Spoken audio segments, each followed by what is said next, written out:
ஒன்றும் இல்லைங்க, இது ஒரு கல்ச்சரல் ஈவெண்ட்டுக்காக கூப்பிட்டுருந்தாங்க. அங்கே மாணவர்களுக்கு இருக்கும் சந்தேகம் எனக்கும் இருக்கிறது நிறையா. நான் ஒரு நிரந்தரமானவனாக என்னை நியமித்து கொண்டு விட்டேன். அதனால் இனிமேல் நான் அதுதான். அதனால் எனக்கு இங்கே வருவதற்கு நிறைய உரிமை இருக்கிற மாதிரி நான் நினைக்கிறேன். அது தவிர எனக்கே 2 பெண்கள் இருக்கிறாங்க. அவங்க இந்த காலேஜில் படிக்கலைன்னாலும் உலகத்தில் பெரிய காலேஜில் படிச்சுக்கிட்டு இருக்காங்க. இப்போவும் சொல்லிக் கொடுக்க ஆள் இருக்காங்களா தான் தெரியல. பட்டு முடிஞ்சவரையிலும் நாம் சொல்லுவோம், அந்த செய்தி அவங்களுக்கு போய் சேரணும்.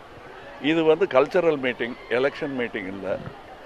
ஆனால் அரசியல் எல்லா இடத்துலையும் புகுந்து தாக்கிட்டு இருக்கிற இந்த நேரத்தில் அதை பற்றி பேசலைன்னாலும் அந்த குறியீடையாவது அவங்களுக்கு காட்டணும், அவங்களுக்கு புரிய வைக்கணும் என்பதற்காகத்தான் நான் இங்கே வந்திருக்கிறேன். இது ஒரு அரசியல் மேடை பேச்சாக நீங்கள் கருதக்கூடாது.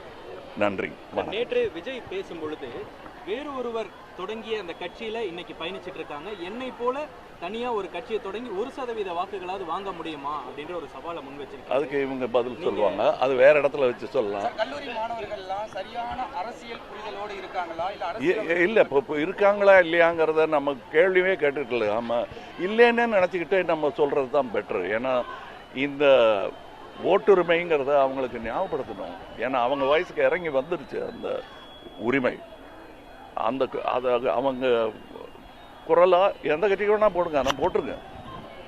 அதை சொல்கிறது என்னுடைய கடமை. அதை எந்த அரசாலையும் தடுக்க முடியாதுங்கிற நம்பிக்கை எனக்கு இருப்பதனால் தைரியமாக இங்கே வந்திருக்கேன். நான் ஒரு சக நடிகராக நடிகர் விஜய் அவர்களை நேற்று நயினார் அவர்கள் கடுமையாக ஒரு சக நடிகராக நடிகர் விஜய் அவர்களை பாஜக மாநிலம் நயினார் அவர்கள் விமர்சனம் செய்திருக்கிறார். ஒரு நடிகையோடு ஒப்பிட்டு அதை எப்படி வலுக்கும் கண்டனங்கள் தொடர்ச்சியாக இருக்கு. அது அவங்க அரசியல், அது என்ன அரசியல்? நன்றி.